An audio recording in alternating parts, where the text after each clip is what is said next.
about how you were surrounded by plenty of people. As I talked about, pretty quiet right now, but in a couple of hours, thousands of people will be here, and you were running into quite a few people yesterday that you spoke with. Yeah, basically, if you turn around where you're sitting right now and down on that perch right there, you'll see a bunch of reporters and journalists. Many of them are from out of the country, and they're in town for the RNC for the international media. I got a chance to speak with Ines Pohl from German television's Deutsche Welle. She is the American bureau chief for the network based in Washington, D.C. She told me Western countries are always surprised at the fact Americans have very few options when it comes to picking a new president, and she had some thoughts on visiting Milwaukee as well. Of course, the world is watching it, especially after the attempted assassination of Donald Trump. How will he look like? How do his supporters respond to that?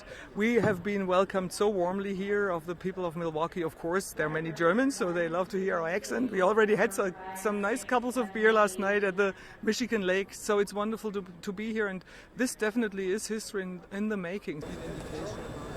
Yeah, Ines told me that they spent some time at the South Shore Beer Garden over the weekend. They called our city beautiful. And of course, she mentioned a lot of German names that we have throughout the city that I can't repeat to you because I can't say them correctly. But she went through the list of things that they had seen since they had been here. And of course, as we were running some commercials this morning, German Fest coming up in a week or so here in Milwaukee. But yes, journalists from throughout the world here with all eyes on Milwaukee, the center of the political universe for the United States for the next week. Tom, you know how much I love an accent, so I just loved her already. Yeah, I also heard a couple of reporters down there on the floor speaking in Spanish, so it just goes to show you just how many people and the impact that it has here in Milwaukee. So